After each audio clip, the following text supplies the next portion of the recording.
At the outset, let me thank ICRIER and Sanjay for this wonderful opportunity. It's a pleasure to be a part of this panel discussion. Let me start by making this observation. Whenever I attend seminars on Asia Pacific, you very often come across the word alliances, and very loosely it is used.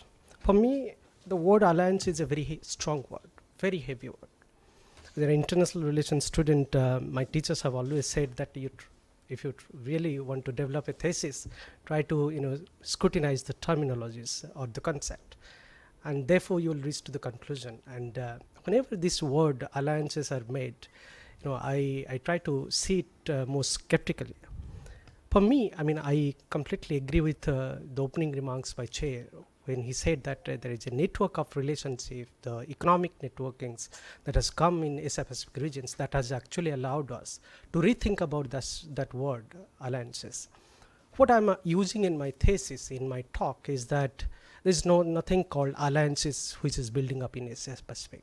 If there is something which is making up in Asia Pacific, that are alignments. Those are alignments, temporary alignments, and we must take a strong note of that. And to understand this thesis, let me give two background to this. One is the historical background, the way Asia Pacific or the Asia has evolved all these years, particularly in the 21st century, in the last 1.5 decade, and the geography of Asia Pacific.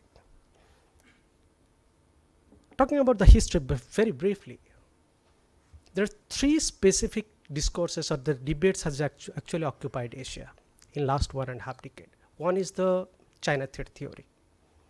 The previous Chinese president Hu Jintao came to power in 2003, and that time we just saw the Chinese defense modernization, going to the higher level. Next few years, there was double-digit growth in Chinese defense budget. There was constant mention that China is going to make a headway to Asia, Indian Ocean, and Asia Pacific regions. And the Westerners, the scholars from the Western world, they started calling it a China threat theory. The Chinese actually retracted by saying that this is not a China threat theory. What you are calling is a peaceful rise of China, and eventually they revised it by calling peaceful development theory of China. The second debate which actually dominated the Asia Pacific regions was the US pivot policy or the rebalancing policy. And there we saw that it was a catfight between US and China. The third debate, which is actually going to dominate and which is actually there in the floor, is the One Belt, One Road initiative propelled by the Chinese. So what we see all these years, particularly in the last 1.5 decade, is that it's a fight essentially between US and China, and we are caught in the middle.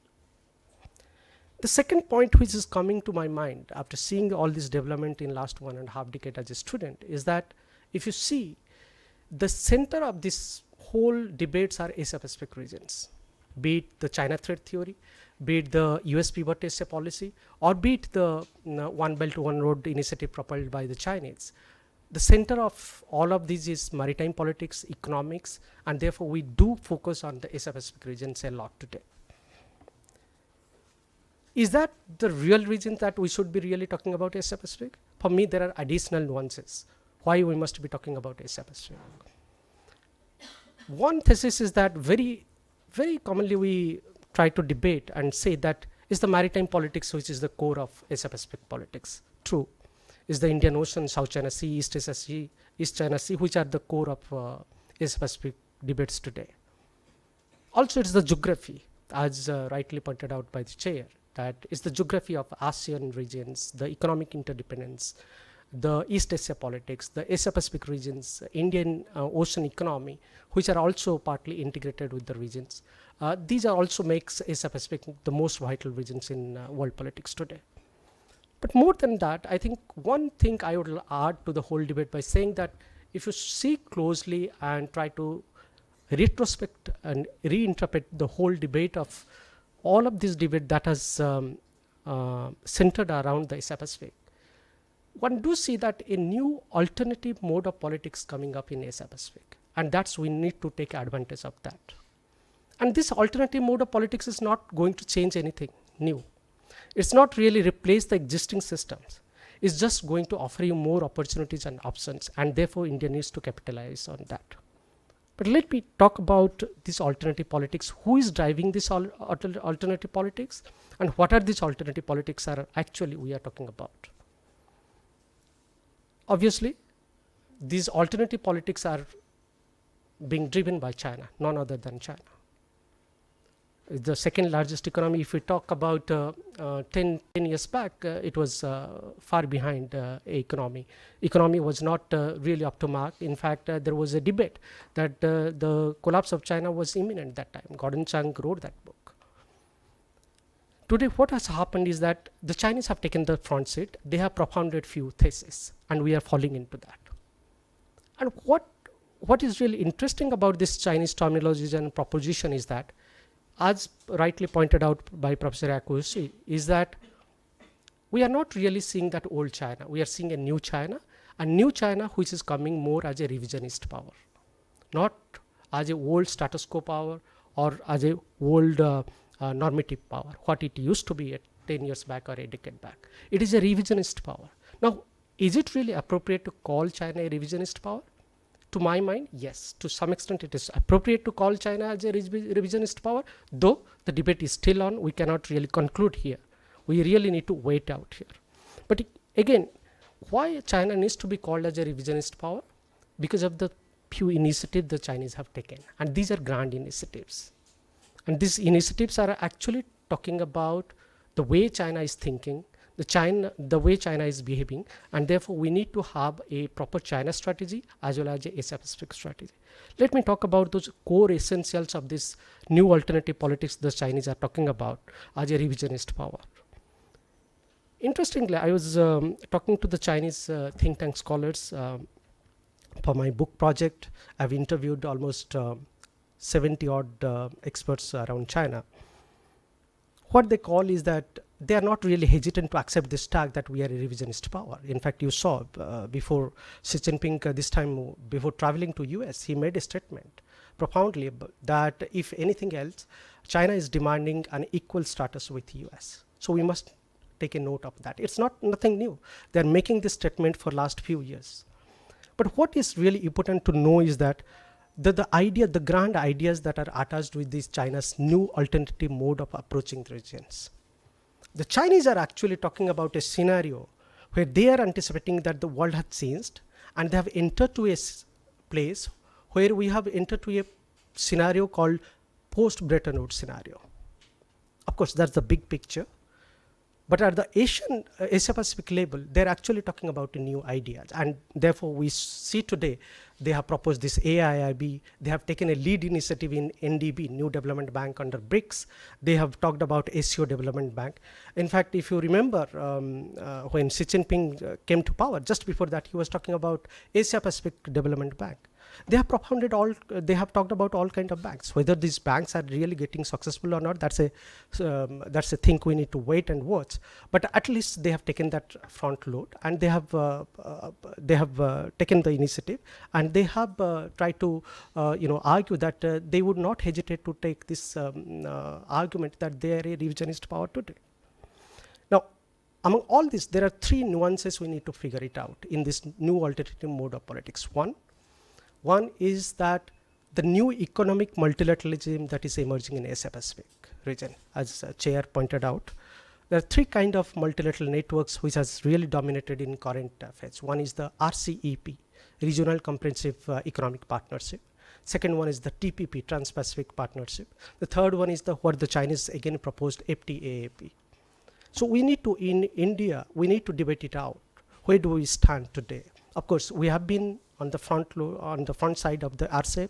We have been a part of the RCEP negotiation from starting. But about TPP, we need to take a call because we are not a member of APEC. The debate has to start how we must make an entry to APEC. Otherwise, we will be left behind in the first development of Asia Pacific. FTAAP. The Chinese are not really thought about how to implement FTAAP. In fact, I was talking to some of the leading economists, including Wan Xiaotung in Tsinghua University. He said FTAAP is just a strategy, which is really a long-term strategy. It may take China for 10 to 15 years to really talk about FTAAP. It's not really a near-term economic model. The second thing what India needs to talk about in Asia Pacific is the new kind of institutions which are coming up, and that's actually helping the Chinese to offer this new wave of alternative politics. And what are these new institutions? AIIB.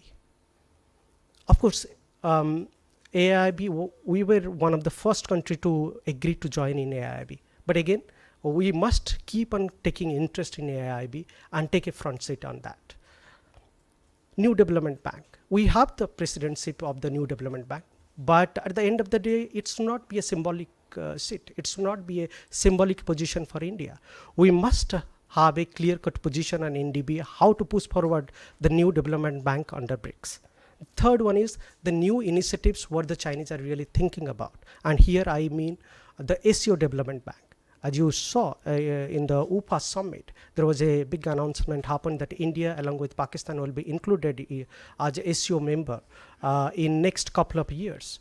And the Chinese are already started talking about establishing the ASEO Development Bank. Can India really capitalize on that? How India can take advantage of that?